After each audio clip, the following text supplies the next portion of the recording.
Assalamualaikum warahmatullahi wabarakatuh. Eh, untuk matematika peminatan kelas 10, tahun pelajaran 2021 ini, ada matematika peminatan kelas 10 ada 3 bab gitu ya, yang akan dipelajari selama 1 tahun ke depan. Bab yang pertama, itu tentang fungsi eksponensial, ya, eksponensial. Kemudian, bab yang kedua itu tentang fungsi logaritma. Nah, bab yang ketiga itu tentang vektor. Ya, jadi selama 1 tahun ke depan kita akan mempelajari 3 bab ini. Nah, nanti setelah bab 1 itu nanti ada PTS semester 1 ya. PTS semester 1. Kemudian selanjutnya ada PAS semester 1.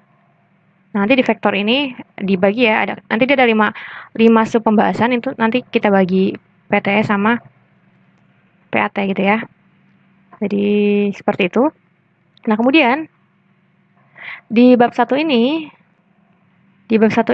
ya terbagi menjadi 3 pembahasan, 3 sub bahasan gitu ya. Bahasan yang pertama itu tentang sifat-sifatnya dulu, sifat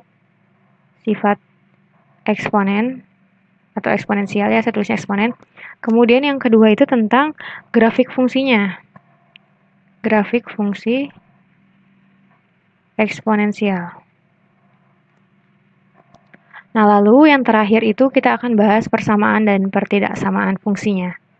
Persamaan dan pertidaksamaan fungsi eksponensial.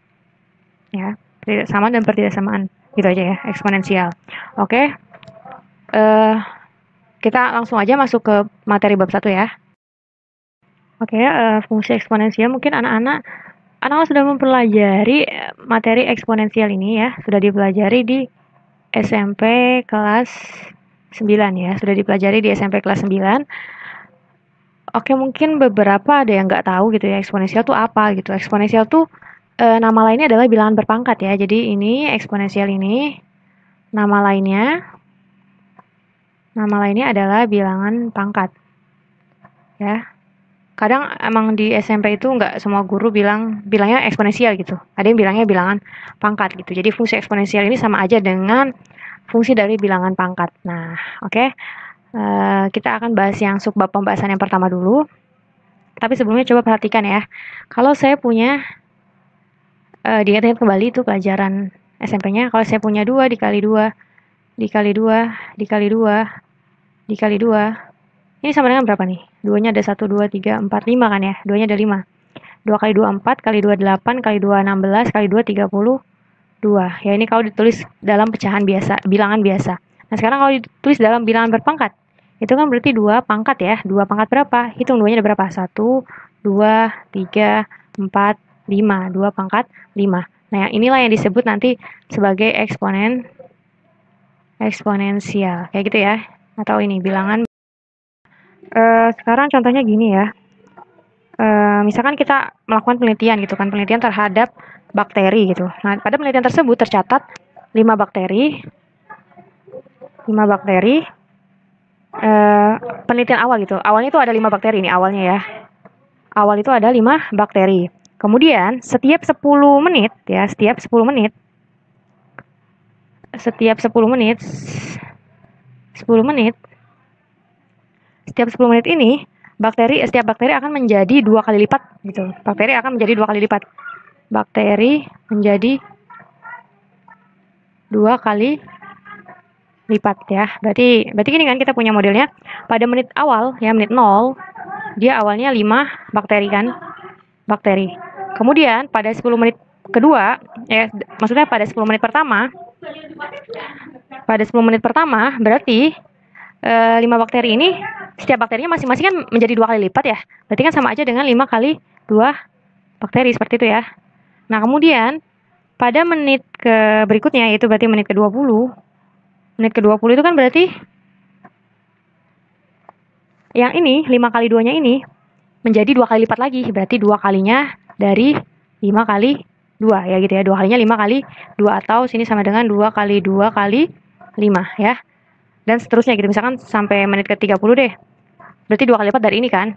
Berarti sama aja 2 kali 2 kali 2 kali 5. Nah, dari sini ini dapat dituliskan ya, kalau 2 kali 2 kali 5 berarti kan sama aja 2 pangkat 2 kali 5 ya. Ini 2 pangkat 3 kali 5. Nah, bilangan-bilangan ini disebut sebagai bilangan eksponensial. Sekarang kita masuk ke sifat-sifat fungsi eksponensial, yaitu pembahasan subbab pertama gitu. Nah, bentuk umum dulu ya, kita ingat-ingat kembali. Yang pertama ya, gitu. Pertama, bentuk umum pangkat bulat, bilangan berpangkat gitu ya, pangkat bulat positif gitu aja deh. Pangkat bulat positif.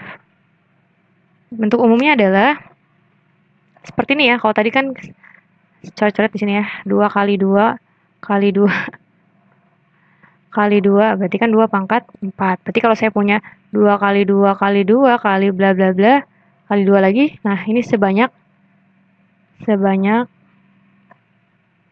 n. Nah, berarti sama aja 2 pangkat n. Nah, inilah bentuk umumnya gitu. Jadi bentuk umum pangkat bulat positif adalah a pangkat n, yang mana a pangkat ini adalah a dikali a dikali a dikali a gitu, sebanyak a-nya itu sebanyak n kali ya. Sebanyak n. Sebanyak n kali gitu ya. Atau n faktor gitu ya. Jadi a dikali a sebanyak n kali atau n faktor ini bentuk umum dari pangkat bulat positif. A itu apa? A ini disebut sebagai bilangan pokok ya, atau basis. Nah, A-nya itu adalah bilangan pokok. Ini pasti udah ingat ya, saya cuma nge-review aja. Bilangan pokok ya. Nah, kemudian N-nya itu apa? N-nya disebut sebagai eksponen atau bilangan pangkat. N-nya adalah yang eksponen atau bilangan pangkat. Bilangan pangkat. Nah, sekarang syaratnya ya. Syaratnya adalah A-nya itu syaratnya A-nya elemen bilangan real ya. Ini bilangan real. R itu adalah bilangan real. Nah, A-nya elemen bilangan real, kemudian N-nya itu bilangan bulat positif ya. N-nya bilangan bulat positif. Atau elemen deh. Sorry. N-nya harus elemen bilangan bulat positif. Elemen bilangan bulat positif. Ini tuh dibacanya elemen ya, anak-anak, bukan tapi elemen. Coret-coret. Nah, jadi syaratnya tuh ini ya, A elemen bilangan real dan N-nya adalah elemen bilangan bulat positif. Seperti itu. Nah, kemudian nih A pangkat N ini yang disebut sebagai bilangan berpangkat. Ya, bilangan berpangkat. Kalau ini N-nya bilangan pangkat, kalau ini bilangan berpangkat. Seperti itu ya, itu bentuk umumnya. Contohnya mana? Contoh yang tadi itu ya. Contohnya adalah yang tadi. Contohnya misalkan saya buat lagi deh. 3 kali 3 kali 3 kali 3 kali 3 Tuagapadma ya, berarti 3 pangkat 5, seperti itu ya. Itu bilangan berpangkat. Sebanyak apa? 3-nya sebanyak 5 faktor. 5 faktor. Contoh lagi di sini. Sekarang kalau kasusnya negatif 2 deh, dikali negatif 2 dikali negatif 2. Nah, itu sama dengan apa, Bu? Gitu kan. Lihat, kita negatifnya dulu ya. Negatif kali negatif. Positif dong. Positif kali negatif. Oh, negatif. 2-nya ada berapa nih? 2-nya ada 3, berarti negatif 2 pangkat. Nah, sekarang kita masuk ke pangkat bulat 0. Tadi kan pangkat bulat positif tuh. Sekarang pangkat bulat 0 ya. Untuk pangkat bulat 0, jika saya punya elemen bilangan real, ya ingat-ingat ini elemen bilangan real, ini dibacanya elemen, ini bilangan real. Kemudian A-nya nilainya nggak boleh 0, tidak sama dengan 0, maka berlaku A pangkat 0 itu sama dengan nilainya 1 gitu ya. A pangkat 0 itu sama dengan 1 ya. Jadi kalau pangkat bulat 0 itu berapapun A-nya, itu pasti nilai, kalau pangkatnya 0 itu nilainya 1. Contoh ya. Contohnya adalah misalkan saya punya 2 pangkat 0. Ya, berarti 1 kan. Syaratnya kan A-nya tidak, yang penting A-nya ini nggak 0 ya. Yang penting nggak 0 pangkat 0 gitu. Ini tidak terdefinisi ya. Nanti akan dibahas di kelas 12 ada ya, limit, kita bahas limit. Nah, kemudian contohnya lagi misalkan negatif 3. pangkat 0, ya juga 1 juga gitu kan. Atau negatif 1/2 pangkat 0. Kalau dia pangkatnya 0, itu pasti nilainya 1 ya. Jadi yang harus diingat yang ini. Kalau pangkat 0, dia 1. Ini ya. Jadi, ya Allah udah paham karena saya cuma review. Lanjut. Nah, lanjut berikutnya yaitu yang ketiga, pangkat bulat negatif. Pangkat bulat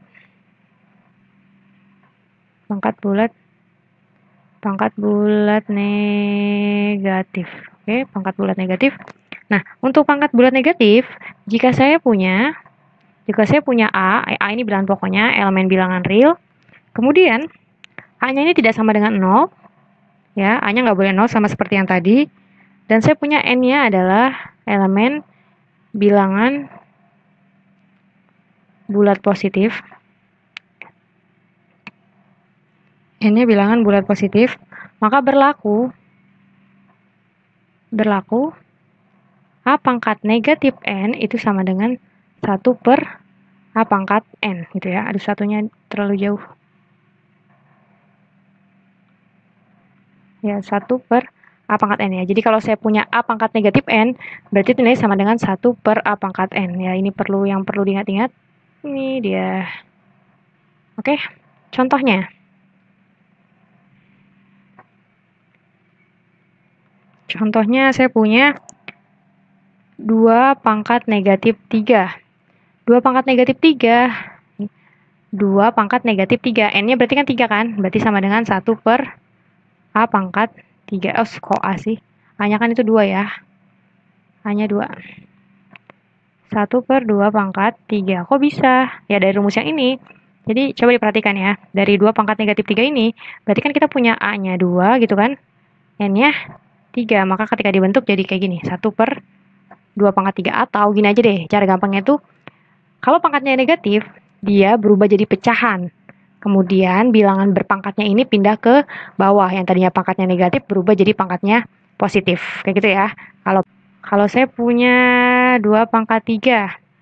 Ya, ini mau diubah ke pangkat negatif. Nah, berarti sama. Jadi 1 per 2 pangkat negatif 3. Kayak gitu ya. 1 per 2 pangkat negatif 3. Pokoknya kalau misalkan mau diubah jadi pecahan, pangkatnya ini kebalikannya. Kalau di sini negatif, berarti ketika jadi pecahan dia positif. Yang tadinya positif ketika pecahan jadi negatif. Kayak gitu ya, bisa dipahami ya. Oke. Oke, lanjut. Masuk ke sifat-sifat bilangan berpangkat. Tadi ada 3 berarti ya, ingat lagi, pangkat bulat positif, pangkat bulat 0, dan pangkat bulat negatif. Kalau pangkat 0 berarti hasilnya selalu 1, kalau pangkatnya negatif, dia berubah jadi pecahan untuk merubah ke bentuk positifnya. Oke, lanjut. Nah, sifat-sifat eksponen juga udah pernah dibahas di kelas 9 ya. Di sini saya tulis dulu deh, jika A, B elemen bilangan real, ya, A, B elemen bilangan real, kemudian saya juga punya P dan Q elemen bilangan bulat itu kayak gini, Z ya. Jadi ini bilangan real, yang ini bilangan bulat ya. Saya punya AB elemen bilangan real, kemudian P sama Q elemen bilangan Z, bilangan bulat, sorry. Maka berlaku yang pertama, pakai itu deh. Nah, sifat yang pertama adalah kalau saya punya A pangkat P dikali A pangkat Q, nah berarti apa nih jawabannya? Ingat ya, kalau perkalian dan basisnya atau bilangan pokoknya sama, berarti itu nanti tinggal operasikan pangkatnya. Kalau dia perkalian berarti pangkatnya dijumlah, seperti itu ya. Ini kan sama-sama A nih, sama-sama A berarti di sini juga A karena udah sama. Kemudian karena ini perkalian berarti pangkatnya ditambah, jadi A pangkat P ditambah Q. Kayak gitu ya. Nah, kemudian sifat yang kedua adalah kalau saya punya A pangkat P dibagi A pangkat Q, nah bilangan pokoknya udah sama-sama A, berarti di sini A. Pangkatnya pembagian gitu, berarti dikurangi pangkatnya.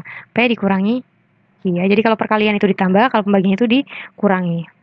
Sekarang sifat yang ketiga, sesuai yang tadi, hasil dari pangkat bulat negatif. Kalau saya punya A pangkat, ini bedain ya, ini A, ini Q. Kalau Q itu ada apa ekornya, tapi ini kepanjangan ya A-nya. Kalau saya punya A pangkat min P gitu ya, A pangkat negatif P, berarti nilainya 1 per A pangkat P ya, yang tadinya pangkatnya negatif, dia berubah jadi pangkatnya positif. Ya, A pangkat negatif P, kok dia ngomongnya tuh sih? A pangkat negatif P itu sama dengan 1 per A pangkat P. Yang mana A-nya itu dia nggak boleh sama dengan 0 ya, A-nya nggak boleh sama dengan 0. Ini juga sama, A-nya nggak boleh sama dengan 0. A-nya tidak boleh 0. Karena 0 dibagi 0 itu nanti tidak terdefinisi. Ini juga sama, 1 per 0 itu tidak terdefinisi. Oke, sifat yang keempat. Sifat yang keempat adalah kalau saya punya A pangkat P, lalu dipangkatkan lagi dengan Q. Nah, ini artinya dipangkatkan lagi, ada kurungnya gitu. Nah, itu hasilnya adalah A, pangkatnya itu dikali. Kalau tadi kan pangkatnya ditambah kalau operasi A-nya perkalian. Ini punya pangkat dipangkatin lagi, berarti nanti pangkatnya dikali. A pangkat P dikali Q. Kayak gitu ya. Udah pernah, ini juga udah pernah, pasti bisa lah ya. Nah, kemudian sifat yang kelima, kalau saya punya AB ini maksudnya A dikali B ya. AB itu A dikali B, pangkat P, ini bisa dijabarkan menjadi A pangkat P dikali B pangkat P. Jadi masing-masing bilangan ini dikali P. A pangkat P dikali B kali P. Contohnya ini bisa dicontohnya, kalau yang ini nggak perlu contoh juga udah bisa ya. Misalkan saya punya 6 pangkat 2. 6 pangkat 2 itu kan sama aja, 6-nya bisa dijabarin jadi 2 kali 3 pangkat 2. Nah, ini kalau dijabarin lagi jadi 2 pangkat 2 dikali 3 pangkat 2. Seperti itu ya. Nah, sekarang sifat yang keenam. Kalau ini perkalian, saya punya pembagian sekarang.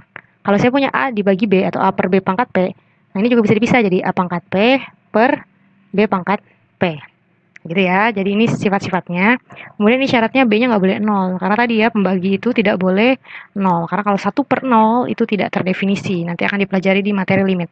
Oke, sampai sini sudah dipahami ya sifat-sifatnya. Sudah hafal pastinya karena ini materi kelas 9. Sekarang kita masuk ke contoh-contoh soalnya. Contoh-contoh soalnya ini saya hapus ya, boleh? Boleh saya hapus. Bentar. Nah, ini udah saya tuliskan sifat-sifat yang tadi ya. Sekarang kita coba latihan atau bahas contoh-contoh soalnya yang berkaitan dengan ini. Contoh soal yang pertama ya, misalkan saya punya 2 pangkat 5 dikali 2 pangkat 3 dikali 2 pangkat min 1 gitu kan.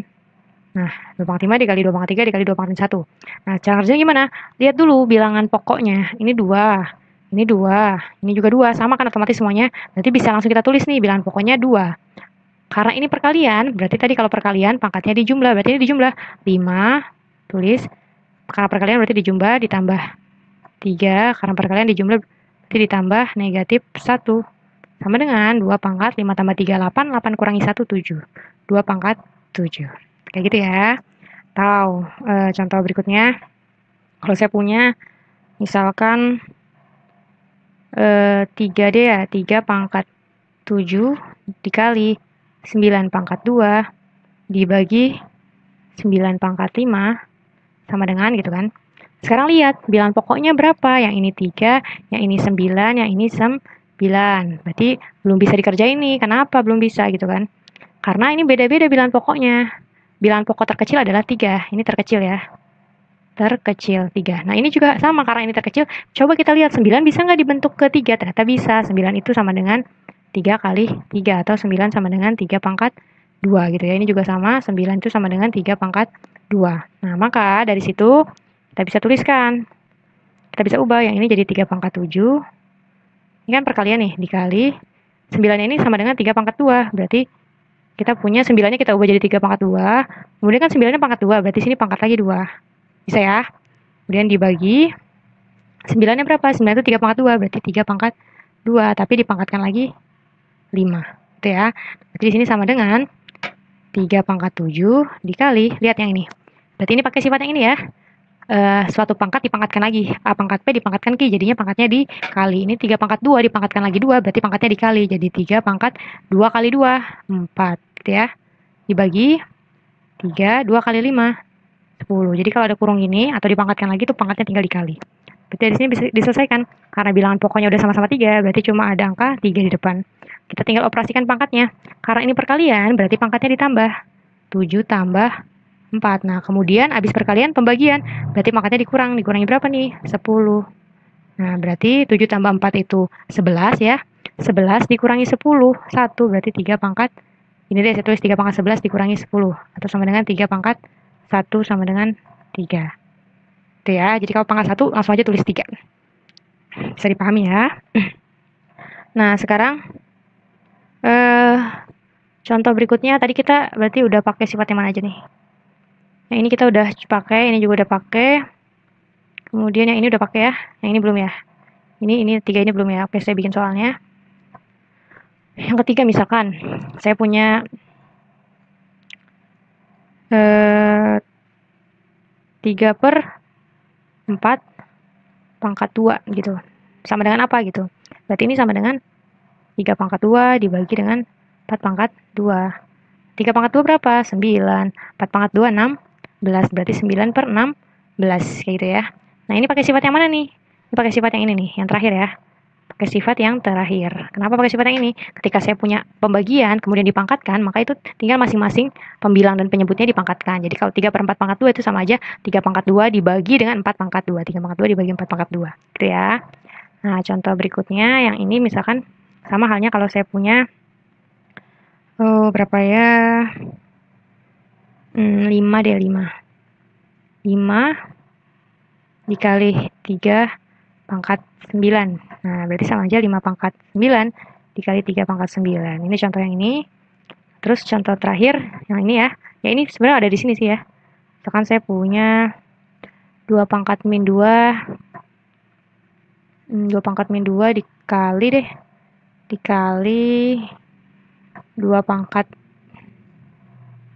6. 3, 2 pangkat 3. Nah, berarti kan 2 pangkat min 2 itu kan sama aja 1/2 pangkat 2 dikali 2 pangkat 3. Atau sini sama dengan 2 pangkat 3 dibagi 2 pangkat 2. Sama dengan 2 pangkat 3 min 2. Sama dengan 2 pangkat 1. Atau sama dengan 2. Kayak gitu ya.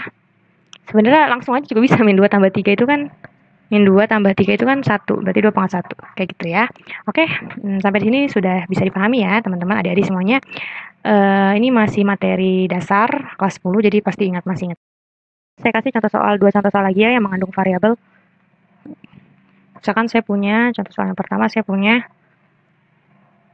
m kuadrat n dikali dengan 4m pangkat 3n. Oh, ini m kuadrat n per d per 2, yang ini per m. Nah, gimana tuh cara nyelesainnya? Oke, caranya seperti ini ya. Kita lihat dulu. Kita lihat yang angkanya dulu. Berarti kan ini nanti hasilnya berupa pecahan ya. Berarti kita jadiin pecahan dulu. Lihat yang atas dulu. Kalau perkalian kan langsung lihat yang atas. Mana yang ada angkanya? Yang ini kan gak ada angkanya nih. Yang ada angkanya ini 4. Udah kan cuma itu aja. 4 dikali 1 kan. Karena di sini gak ada berarti artinya dia koefisien 1. 4 dikali 1 berarti 4. Nah, sekarang yang bawah. Ini ada angka 2. Yang ini gak ada berarti 1 ya. 2 kali 1 dia 2. Kayak gitu ya. 4/2. Itu untuk angkanya dulu. Jadi kita tuliskan angkanya dulu. 4/2 gitu ya. Nah, setelah itu sekarang lihat variabelnya. Variabelnya itu ada variabel apa aja? Variabel m, n, m, n, m. Berarti cuma ada variabel m dan variabel n gitu ya. Variabel m sama variabel n. Nah, sekarang variabel m-nya lihat ada angka berapa aja tuh. Angka yang di atas dulu. Yang di atas pertama ada angka 2. Kemudian di sebelah sini ada angka 3. Berarti karena perkalian, ini kan perkalian ya, sama-sama di atas gitu loh. Karena sama-sama di atas berarti dijumlah, karena di perkalian tambah 3. Kemudian habis itu ada lagi nih di penyebut. Di bawah 1. Berarti dikurangi 1 ya. Kan gak ada pangkatnya nih. Kalau gak ada pangkatnya itu artinya pangkat 1 ya. Kalau gak ada pangkatnya artinya pangkat 1. Berarti di sini udah M-nya sekarang variabel N. Sebelah sini ada nggak? Oh, ada nih. Pangkat 1 ya kalau nggak ada. Pangkat 1. Di sini juga ada pangkat 1 ditambah 1. Jadi sama dengan 4 bagi 2 adalah 2. M-nya 2 tambah 3 itu 5 dikurang 1 4. Berarti M pangkat 4. N-nya pangkat 1 6 1 2. Gitu ya. Atau bisa juga cara yang lainnya. Atau cara yang lainnya di sini ya. Yang ini dulu. Berarti yang di sini kita punya M kuadrat per N per 2 dikali. Yang ini kan sama-sama ada M nih. Berarti 4M 3 kurang 1 kan. Karena pembagian berarti dikurang. 3 dikurangi 1. Terus ini pangkat N. Nah, berarti M kuadrat N per 2 dikali 4M. 3 kurang 1 kan 2. M kuadrat N. Nah, berarti dari sini sama kayak tadi. 4 bagi 2. Sisa 2. Berarti 2. M-nya. Yang ini pangkat 2. Ini pangkat 2. Berarti 2 tambah 2. Kemudian N. Ini pangkat 1. Yang ini pangkat 1. Tambah 1. Berarti 2M pangkat 4. N pangkat 2. Sama ya. Sama aja. Nah, gitu ya. Oke. Soal berikutnya. Soal yang terakhir nih. Sekarang kalau saya punya 3S pangkat 4, R pangkat 3 gitu ya. Nah, dikalikan dengan 2S pangkat 5, ini S ya, 2S. 2S pangkat 5, T per 8SR pangkat 3. Nah, berarti kita kerjain atas dulu. Nanti pasti berupa pecahan. 3 kali 2 itu 6. Tuh ya, 3 kali 2 itu 6. Kemudian S-nya, lihat S-nya. Ini kan ada S, R sama S, R. Di sini ada S, T. Berarti S dulu ya. S-nya ini pangkat 4. Yang di sini pangkat 5. Karena perkalian jadi ditambah. Kemudian ada variabel apa lagi nih selain S? Oh, ada variabel R. R pangkat berapa? 3. Di sini ada nggak? Oh, nggak ada. Berarti udah sampai situ. Ada variabel apa lagi? T di sini. Berarti di sini T. Gitu ya. Nah, yang bawahnya 8 SR pangkat 3. Berarti yang ini 6S pangkat 9 R pangkat 3 T dibagi dengan 8S R pangkat 3. Nah, dari sini sederhanakan 6 sama 8 bisa dicoret ya. Sama-sama dibagi 2. Ini 3, yang ini 4. 6 bagi 2 3, 8 bagi 2 4. Berarti jadinya 3/4 S pangkat 9 dikurangi 1. Ini kan pangkat 1 ya. 9 kurangi 1 berarti 8. 3 R sekarang R. 3 kurang 3 itu kan 1. 3 kurang 3 itu kan 0. Berarti R pangkat 0 gitu ya. Kemudian T. Nah, R pangkat 0 tadi berapa? R pangkat 0 itu kan nilai 1. Berarti jadi 3/4 S pangkat 8 T ya. Saya kasih keterangan. Kenapa R-nya hilang gitu kan. Karena di sini saya kasih R pangkat 0 itu nilainya sama dengan 1. Ya, jadi hilang. Bukan hilang sih. Maksudnya 1 dikalikan bilangan ini kan tetap bilangan ini. Jadi ini jawabannya. Oke. Sampai di sini dulu. Terima kasih atas perhatiannya. Jangan lupa absen di kolom komentar ataupun di Google Classroom nantinya. Dan lupa jangan catat juga dan diupload catatannya. Sampai di sini dulu. Terima kasih. Mohon maaf bila ada yang salah atau masih kurang jelas. Bisa ditanyakan lewat Google Classroom atau WA pribadi ke saya. Terima kasih. Wassalamualaikum warahmatullahi wabarakatuh.